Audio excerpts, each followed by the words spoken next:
Where has the time gone? 2023 is nearly over already. So it's been a big year for both the little car and myself. We've done quite a lot together, a lot of new things we've done we've never tried before, and we've got a lot more coming for 2024. So in this video we're going to talk about what we've achieved in 2023, what we're planning for 2024, and why I've changed the YouTube channel name. At the start of this year, I've not long bought a 1989 Nissan Micra. So I started the year with the Nissan Micra, a Volvo, and the Mini. So I bought the Micra because that was the same as what I had for my first car. I just kind of, it came up at the right price, and I just wanted to relive that kind of first car feeling. So I enjoyed it. It wasn't as much fun as I thought it was going to be, but it's something that I've wanted to do for a long time, so I ticked that off on the list. And I did a little bit of work on it. I made a couple of videos on it, got them out to you guys, but it wasn't the same as when I had it 20 years ago. It was a little bit different. So I made a decision to move that on and focus on other things. So I did buy after that a 2005 Subaru Impreza, but I didn't keep that for very long. It was far more rotten than what I wanted to take on, so I moved that on pretty quickly. So once I'd done that, I was focusing a little bit more on my Volvo. So bought it a nice new set of wheels, got them painted up and looking nice, new tyres on them, fitted to the car. Made that car a real head turner, really kind of, it just made it a completely different car. It's the Volvo is one of my favourite, or is my favourite car that I own. I've had it for 5 years, nearly 6 years now. It was my dad's car before that for 21 years, and it's 30 years old now, so that's always going to be a favourite. There were BBS replica wheels. They weren't genuine, and they had fake bolts around the outside, but with the centres painted gold and then the little shiny new bolts in there, I thought they looked quite good, especially with the polished lips. Yeah, so that was quite a strong start to the year. It was all quite early on. Got the Micra MOT'd on the road, did a few jobs on that, got that running nicely, got the wheels on the Volvo. Things were going quite well. So while I was doing all of that, the Mini took a little bit of a back seat, and I didn't really do a lot of work on it. I think it got to around February, March time, and there was a couple of car shows coming up that I wanted to go to. One of them was Adam Seafest.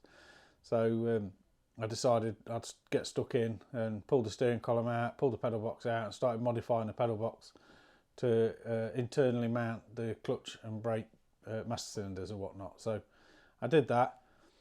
Kind of sat on it for a little while, not really doing a lot, and then about April time, I got my finger out, got it finished off, got it back on the road, just in time for Adam Seafest in May. One of the biggest things I've done this year was Street Weekend. I've been a fan of drag racing for quite a long time. I've never been to watch any at Santipod. I've never really thought about it, to be honest with you. I've just enjoyed watching it on YouTube from afar. I've watched a lot of American YouTubers doing a lot of drag racing, a lot of testing, a lot of building cars for drag racing, and I've really enjoyed it. In fact, it's the only motorsport that I watch. I don't watch the Formula One, I don't watch any of the others. It's just the drag racing. So one particular form of drag racing that I really enjoyed is drag and drive. There's two quite big ones that come to mind immediately in the US. There's Hot Rod Magazine's Drag Week and Sick Week. I think Hot Rod Magazine's Drag Week is one of the first drag and drive races that was started, I think, back in about 2004. I think, don't quote me. And I've really enjoyed it. I watched all week when there's live streams on. I watch the videos people make. I watch all of it. But then I just never, it's not something I ever considered I'd have a go at myself. And then Santipod here in the UK put on Street Weekend. And I thought about it a little bit and thought about it a little bit more. And then I just decided, you know what, if you just think about it and don't do it, you'll never do it. So I signed up, registered for Street Weekend, which gave me a little bit of an incentive to get some more work done on the Mini. So coming up to there, I had a couple of oil leaks I needed to fix. The steering rack was anyhow, so I needed to replace that. So booking Street Weekend in June, that gave me a real drive of getting the car even better, enough to take on. It ended up being 600 miles, but what could have potentially have been a 400-mile drive, drive down to Santa Pod, up to Melbourne Raceway, back to Santa Pod, and then back home again with a few other stops in between.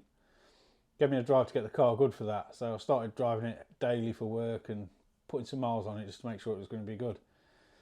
And a street weekend came around, and I remember the Friday of street weekend was the first day.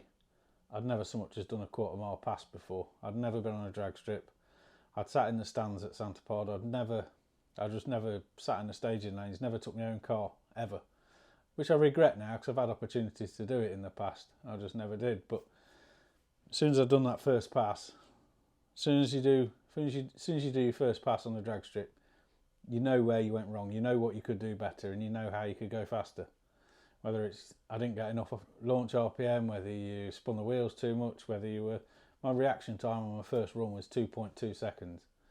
There's just so much that can improve, that you can work on, that gets in your brain, and you start thinking more and more about it.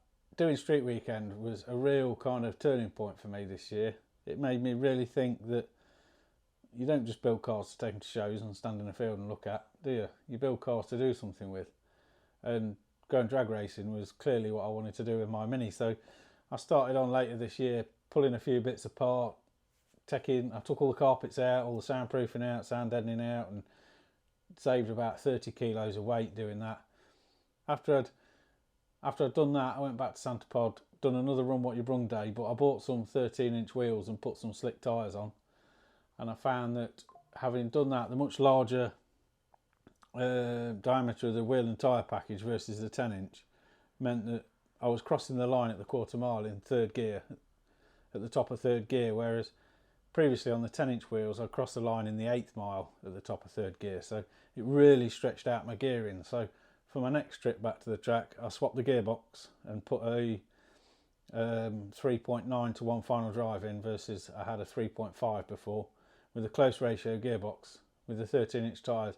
And I think that made first gear just a little bit too short. I got out the hole quick, but yeah, it was just a little bit short. I didn't have enough in first gear to sort of get through the wheel spin and carry on. And then I was in second gear, and yeah, I've learnt a lot. So when I go back in the new year, I'm going to do some more changes with gearboxes and whatnot.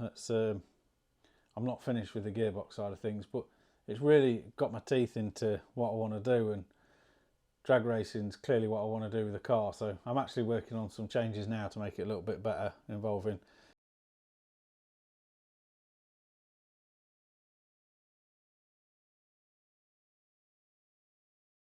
So coming to the end of the drag racing and Run What You Brung season, I finished with a personal best quarter mile time of 15.99 and a fastest mile an hour, which wasn't in my 15.99. I did it later with the 13-inch wheels on and the shorter ratio gearbox. My fastest mile an hour was 85 miles an hour over the line at the quarter mile. And in the 8th mile, my best 8th mile at Santa Pod was 10.30, but at Melbourne Raceway was 10.40. And I'm quite proud of that 10.40 at Melbourne Raceway, because Melbourne Raceway is an unprepped tarmac surface. It's just like being on a road, and I was on normal road tyres, not the 13-inch slicks. So I'm pretty pleased with that 10.40 at Melbourne. I think it was 72 miles an hour, so I think that was pretty good going. If I could get that kind of launch, it's hard. Launch, my 60-foot times are huge, 2.4, 2.5 seconds. So I really need to try and get grip and get a better launch to be able to bring those 60-foot times down next year. There's a lot of things I want to do. I want to play with tyre pressures I don't get the opportunity to this year. I want to play with maybe some different 13-inch tyres. I'd like to get myself a set of drag slicks if I can. There's all sorts I want to do for the new year. With all that done, all the fun had in the car for the year, as the drag racing season was coming to a close, I was starting to look at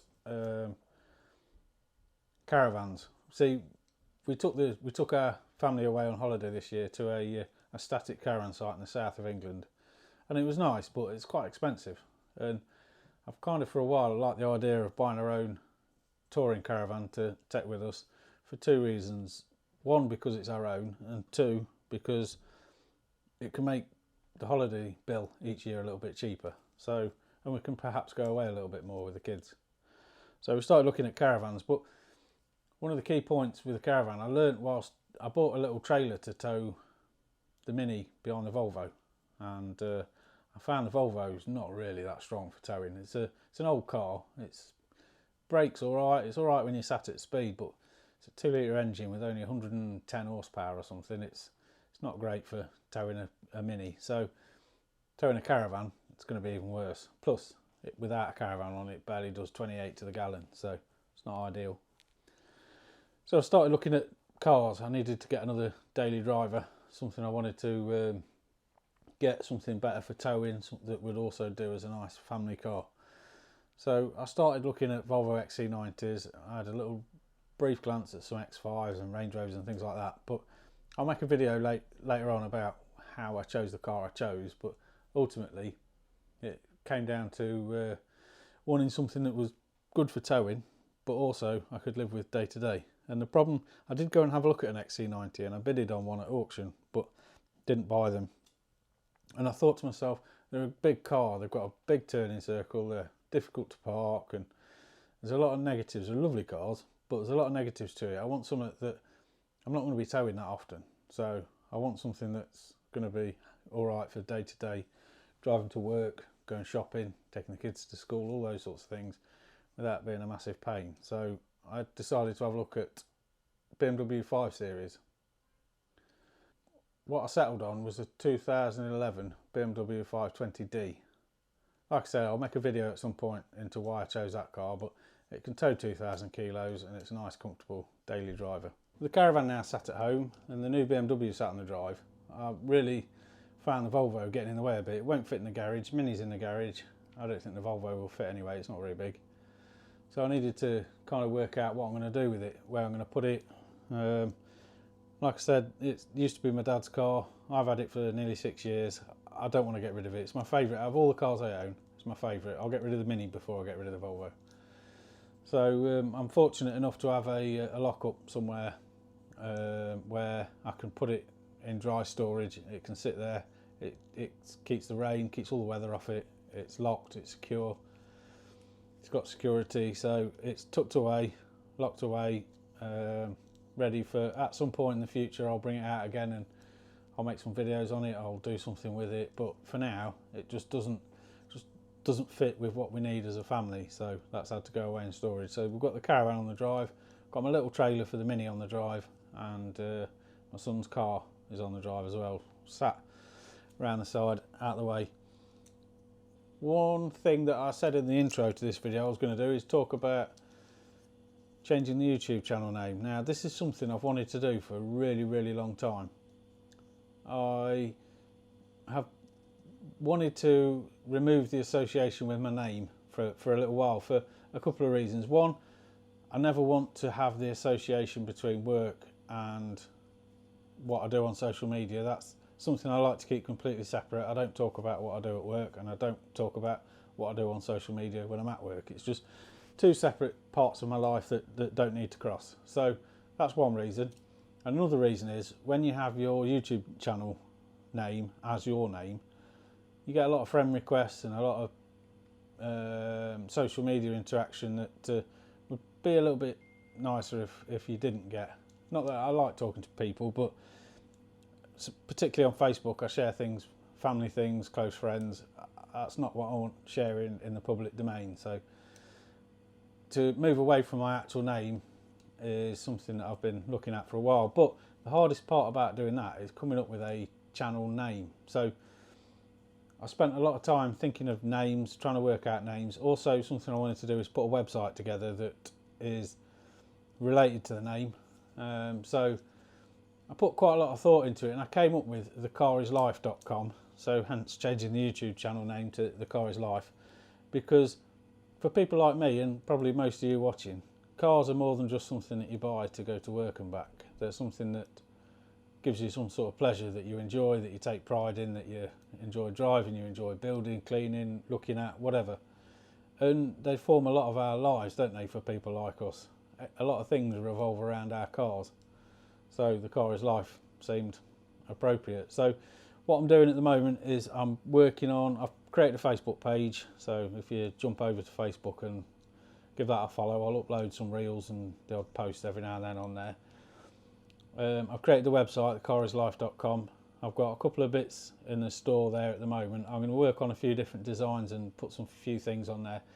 What I find is that a lot of the YouTubers that I watch sell t-shirts and hoodies and hats and stuff like that. A lot of them are in the US and the postage can be a little bit of a premium. So I don't want to do anything particularly mini related, but something for car people. So I'm working on a few designs, and in good time I'll post them up. I'm going to try and post a few blog things on there as well, because I want to get better at writing stuff down. And if I could make a video and then write a blog post about it, happy days. So I think that about covers 2023 and how the year's been. It's been incredible. I've had such a great time with the drag racing. It's something so new to me. It's been phenomenal. And I'm looking forward to, in 2024, doing it again. I'm going to sign up for Street Weekend when the entry's open on the Santa Pod website. I'm also going to sorry, I lost my place there. I'm also signed up for Outlaw Street series for 2024, so I'll be racing on Run What You Brung days with the Mini in Outlaw Street, which I'm really looking forward to. I need to get an Outlaw Street number sticker made up for the car, and I've got various improvements planned for the year for the Mini. At the moment I'm working on a standalone ECU. I'm just working on the wiring, and I've just received today in the post an AEM wideband sensor and gauge controller thingy.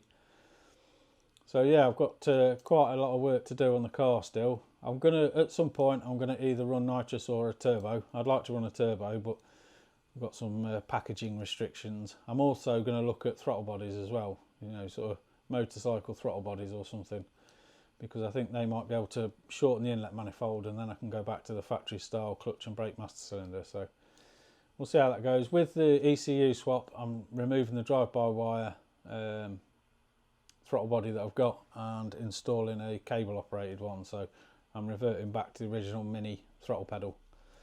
So there's lots happening. I want to make some new engine mounts so I can lower the radiator down a bit, give myself a little bit more clearance at the front there. I'm going to move the fuel filter, I'm going to move the washer bottle, and perhaps move the coolant header tank out of the way of the engine bay, just in case I do turbo things and need space. So lots to do. I'm not going to do it quickly, and I hope as many of you follow on as you have done in 2023, and I will see you again soon.